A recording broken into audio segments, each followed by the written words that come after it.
Hey guys! In today's video, I'm going to be turning a perfectly good Briggs & Stratton camshaft into a welded globby mess, all in the hopes of some more horsepower. Let's do it.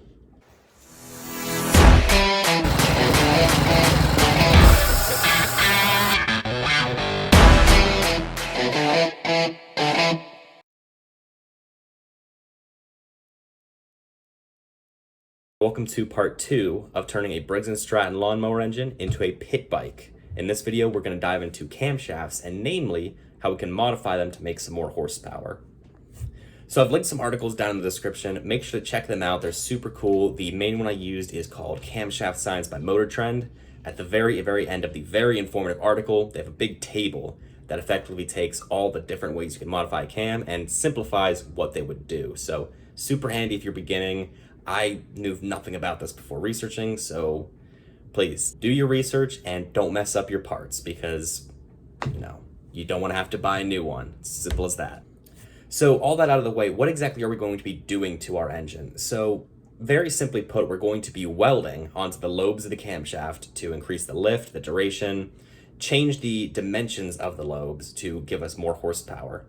So let's get started, and along the way, I'll explain what some of those terms I said mean and why they'll give us more horsepower. Let's do it. So first things first, let's define some terms. The camshaft is effectively the brain of the engine. It has a series of offset lobes that, as the engine spins, open the intake and exhaust valves, which allow the engine to cycle and actually run. The dimensions of these lobes determine a lot about the characteristics and even the sound of your engine. By welding on the lobes of our cam, our goal is to add material that we can then grind down, polish smooth, to change the way our engine runs and hopefully increase the horsepower. Adding more material to these lobes will increase the lift and allow more fuel and air to enter the combustion chamber and give us more horsepower. So due to my timeline for this video, I actually got the welding done ahead of time. So here's how it's looking like now after welding.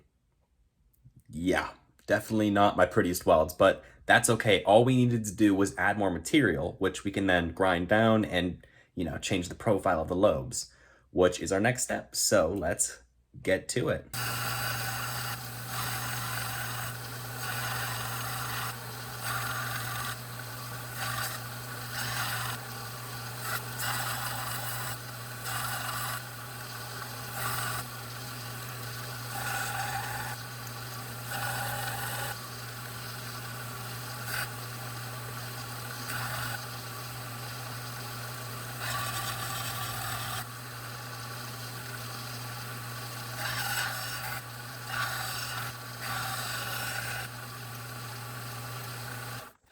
So after all that welding, here we have it, our finished camshaft. Now I did some measurements on it and it does have over a 1/4 inch of lift, which is what I was going for. So it does look a little rough. We have a few bubbles there on the lobes of the cam, but honestly, that should only help us in terms of keeping the lobes lubricated as the engine's spinning. It should be no hindrance to us. These should be perfectly structurally sound and they should hold up for a while. I'm not too worried about it. So I'm super happy with how the cam turned out, but it does have a few issues in our block that we'll address in a future video. So I mentioned how it has over a 1/4 inch of lift. That was kind of approximated because as the cam rotates around on this area right here, it actually bottoms out the lifters up against this part of the block. And in addition to that, as our engine's rotating, this piece of aluminum right here is actually going to be blocking the oil from actually getting to the cam effectively, or I'm worried it's going to. So in a future video, I'm going to get this chucked up in a mill and mill down those areas, probably just take off like maybe a 1/16 of an inch from here. I really don't have to take off that much. It's barely rubbing.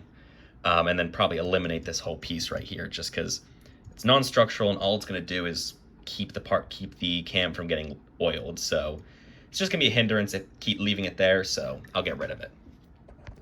And there we have it. That is a pretty surface level tutorial on how to, modify your cam at home. Again, I don't recommend doing this for, really intense applications, like especially a daily riding application like a motorcycle or something. It's probably a bad idea.